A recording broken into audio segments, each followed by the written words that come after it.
انہوں نے کہا تھا ریفرینڈم وہ کہتے ہیں اتنی زیادہ جگہ نہیں تھی کہ ریفرینڈم آزادی پل پر بھی لوگ کھڑے ہوئے ہمارے لوگ تو کہتے ہیں 5,000 لوگ تھے، یہ دعویٰ کر رہے ہیں کہ 20,000 تھے، میں کہتا ہوں چلو 20,000 تھے، تو اگر 1.5 کروڑ کے لوگوں کے ریفرینڈم میں آپ کے 20,000 لوگ نکلے ہیں، پھر جو آج مریم صاحبہ نے اندر ان کو ڈانٹا ہے، جو سعد رفیق صاحب نے کہا ہے، یہاں سے یہ بڑی، ہمیں تو پتہ تھا، ہم تو کل پی ایم صاحب اسی لیے ذرا بڑے ریلیکس موڈ میں تھے کہ ان کو کرنے دیں، ان کو سمجھ ہی نہیں ہے. تو ایک تو ان کے ووٹ ہونے کے باوجود ان کا بیانیہ پٹ گیا، دوسرا مریم صاحبہ کو انہوں نے گلی گلی میں جا کے دعوت کے نام پہ خوار کیا، اور الٹیمیٹلی اگر یہی آپ نے کرنا تھا 11 پولیٹیکل پارٹیز پورے پاکستان سے بندے اکٹھے ہو کے، میں ان کو 5,000 کہہ رہا ہوں، وہ دعویٰ 20,000 کا کر رہے ہیں، تو میں پھر اگلی بات کیا کروں؟ آپ کا نیشنل ٹی وی ہے کہ یار سمجھنے کے اس فارغ ہو گیا. آپ لوگ سمجھدار ہیں، لاہور میں بڑے لوگ میچور ہیں، لوگ سمجھتے ہیں کہ عمران خان نے 4 دفعہ گراؤنڈ کس لیے بھرا کہ عمران خان عوام کے لیے نکلتا تھا.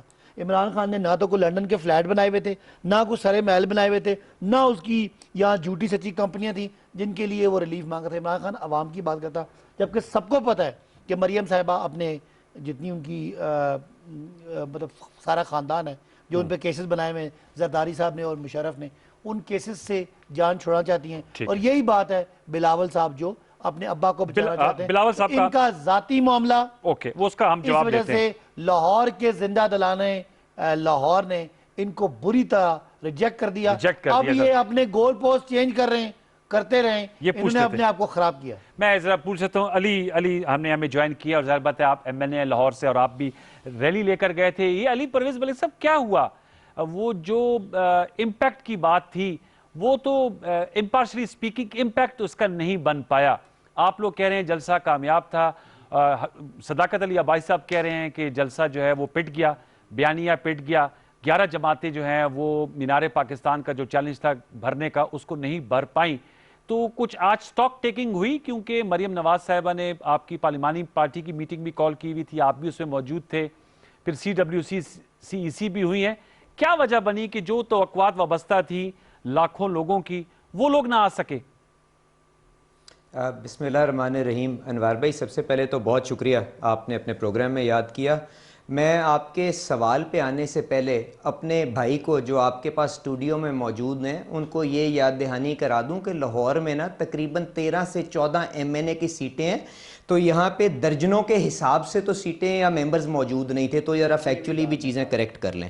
اچھا، اور اس کے بعد ذرا پہلے یہ چیز طے کر لیں کہ جی یہ جلسے کو اچھا کہہ رہے ہیں، برا کہہ رہے ہیں کہ ایوریج کہہ رہے ہیں، کیونکہ ماشاءاللہ ان کے جتنے یہ جو یہ ڈزنز کے حساب سے جو ترجمان ہے نا، یہ ہر بندہ ٹی وی پہ آ کے کچھ اور کہانی ہمیں سنا رہا ہے. شیخ رشید صاحب آپ بتائیں اپنی زبانی کہ جلسہ کیسا تھا؟ جی آپ بتائیں اپنے اسسمنٹ. آپ کو بالکل آ جاتے ہیں. دیکھیں، اگر جلسہ اتنا انکانسیکوینشل تھا تو ماشاءاللہ وزیر اعظم صاحب سے لے کے ان کے وزیروں تک کس نے اس کے اوپر ٹویٹ نہیں کیا، ذرا یہ بھی دیکھ لیجئے گا. اب میں آپ کے پاس جو جلسے کی آپ نے بات کی اس سے پہلے بڑا ضروری ہے کہ آپ یہ انوائرمنٹ بھی دیکھ لیں کہ کس انوائرمنٹ کے اندر یہ جلسہ ہونے جا رہا تھا. آپ ویدر کنڈیشنز دیکھ لیں. انہوں نے جو جلسے سے پہلے جو 2 ہفتے انہوں نے لاہور کا ایک تھانہ استعمال کیا ہمارے ورکروں کو، ہمارے پارٹی کے رہنماؤں کو ہراساں کرنے کے لیے. شادرہ تھانے ایک کے اندر 2200 لوگوں کے اوپر تو ایک تھانے کے اندر انہوں نے پرچہ کیا، لوگوں کی کنڈیاں کھڑکائیں. کرونا کی جو ایک ریالٹی موجود تھی، اس کے بعد ویدر کی جو کنڈیشن تھی، ہماری لیڈرشپ کے ساتھ جو ہو رہا ہے. شہباز شریف صاحب آپ جانتے ہیں جیل کے اندر ہیں، حمزہ شہباز صاحب جو پچھلے 1.5 سال سے جیل کے اندر ہیں. یہ دونوں جو تھے لاہور کے ہی MNAs ہیں نا، جو اپنے حلقے کمانڈ کرتے تھے. اس انوائرمنٹ کے اندر جو آڈز ہمارے خلاف کیے گئے تھے اور بغیر کسی بیساکھیوں کے لاہور نے ایک بھرپور شو کیا تھا. اور میں گزارش آپ سے یہ کروں گا کہ اس چیز کو ڈٹرمن کرنے کے لیے، میں آپ کے پاس آ رہا ہوں انوار بھائی، آپ اس چیز کو ڈٹرمن کرنے کے لیے کائنڈلی نہ میری بات مانیں، نہ میرا جو منسٹر ان ویٹنگ بھائی آپ کے پاس بیٹھا ہے اس کی بات مانیں. میں نے آپ کو BBC کا ایک آرٹیکل ابھی واٹس ایپ کیا ہے، ذرا اس کو پڑھ لیں اور اس کی کیا اسیسمنٹ ہے لوگوں کے آگے پیش کر دیں. کیا اس آرٹیکل میں BBC میں یہ نہیں لکھا ہوا کہ جی دنیا ٹی وی نے، جس سے میرے بھائی سلمان غنی صاحب بھی وابستہ ہیں، انہوں نے جب 70-80 ہزار بندے کا نمبر ٹی وی کے اوپر انہوں نے رپورٹ کرنا شروع کیا تو ان کو ڈیفرنٹ محکموں سے شہباز گل صاحب کے فون آنے شروع ہو گئے کہ جی آپ بیک ٹریک کریں, آپ کس لیے اس کو اتنا نمبر کو آگے پیش کر رہے ہیں. تو یہ بی بی سی کی میری ایک ختم کرنے دیں انوار بھائی, بی بی سی کی میں آپ کو رپورٹ کی بات کی ہے, آپ کے پاس فون میں موجود ہے, میرے بھائی کو دے دیجئے گا. اس کے باوجود میں اب صداقت عباسی صاحب کو یہاں پہ بیٹھ کے چیلنج کرتا ہوں, صبح عمران خان صاحب جو ایک بہت قداور شخصیت ہے نا ان کے مطابق, صبح ان حالات کے اندر وہاں پہ جلسہ کر کے دکھائیں. اگر اس سے آدھے بندے بھی یہ اکٹھے کر لیتے ہیں نا تو مجھے بتائیں, میں جو کریں گے سزا میں اس کو قبول کرنے کے لیے تیار ہے. اور اگر عمران خان صاحب اس چیز کے اوپر نہیں آتے, آخری میں کنکلوڈ کر رہا ہوں جی, تو میں نے آپ کو جو ریلی میں لے کے گیا تھا اس جلسہ گاہ کے اندر, اس کی بھی واٹس ایپ کی ہے, وہ میری فیس بک کی وال کے اوپر بھی موجود ہے. صداقت عباسی میرا بھائی بہت ہی قابل اور آنریبل آدمی ہے, اس سے آدھے آدمی بھی اکٹھے کر کے اپنے حلقے کے اندر ایک ریلی نکال کے مجھے دکھا دے تو پھر بھی مجھے جو آپ سزا دیں گے میں قبول کرنے کو تیار ہوں. تو ایک بھرپور شو تھا, یہ جو مرضی کہتے رہیں. جی میں سلمان صاحب کے پاس جاؤں گا, لیکن میرا آپ سے یہ ہے کیونکہ میں نے بہت سے جلسے خود بھی دیکھے ہیں, ظاہر بات ہے I am in this field for the last 2 decades. جلسے کے لیے بی بی سی کا سہارا یا کسی اور چیز کا نہیں لے جاتا, اس کا جو امپیکٹ ہوتا ہے وہ خود سے نظر آ جاتا ہے. تو میں آپ سے ضرور کہوں گا کہ ضرور اس پہ سٹاک ٹیکنگ کیجئے گا. اگر آپ لوگ سمجھتے ہیں آپ نے اچھا جلسہ کیا, وہ آپ کی رائے ہے, آپ لوگ موبلائز آپ نے کی, آپ نے ریلی نکالی, آپ نے میرے ساتھ شیئر کی, لیکن جو اس کا امپیکٹ بننا تھا, I think Salman Ghani will tend to agree with me, وہ امپیکٹ نہیں بنا. اس کی کیا وجہ بنی؟ سلمان غنی صاحب میں آپ سے پوچھوں گا, بتائیے گا. آپ نے لاہور, شہر لاہور کہتے ہیں یہ پولیٹیکل پلس ڈیٹرمن کرتا ہے پاکستان کی, پولیٹیکل کیپٹل ہے پاکستان کا, سیاسی نبض جو ہے نا اس کا بتا دیتا ہے. آپ نے بہت سے جلسے کور کیے ہوں گے سلمان غنی صاحب, بتائیے گا اس طرح لاہوری موبلائز کیوں نظر نہیں ہے؟ اور جو جلسہ تھا, موسم کی بات کی علی پرویز صاحب نے, ٹھیک کہہ رہے ہیں ٹھنڈ ہے, اسلام آباد میں بھی ٹھنڈ ہے, لیکن جلسے میں بھی ٹھنڈ تھی, وہ جذبہ نہیں تھا, وہ جنون نہیں تھا. کیا کہیں گے سلمان غنی صاحب؟ دیکھیں انوار صاحب, میں نے مینار پاکستان پہ جتنے بڑے جلسے ہوئے میں نے از خود دیکھے ہیں. خود عمران خان صاحب کا جو 30 اکتوبر 2011 کا جلسہ تھا وہ میں نے کور کیا تھا. اچھا, اس میں 4 کروڑ تھا, اس میں کوئی شک نہیں. لیکن مینار پاکستان پہ ہونے والے جو بڑے جلسے ہیں, کل کا جلسہ بھی ان میں سے ایک تھا. پتہ میں یہ بات ضرور کہوں گا کہ جو ایکسپیکٹیشن نے خود اپوزیشن نے رکھی تھی, یہ جلسہ اتنا بھی نہیں تھا, اور جتنی ناکامی حکومت ظاہر کر رہی ہے یہ اتنا ناکام بھی نہیں تھا. اور میرے نزدیک چونکہ میں پالیٹکس کور کرتا ہوں کہ جلسہ تو ہو گیا, لیکن آپ جس امپیکٹ کی بات کر رہے ہیں, کیا پاکستان کا سب سے بڑا ایشو جلسہ ہے؟ میرا خیال ہے پاکستان کے ایشوز اس سے بڑے ہیں.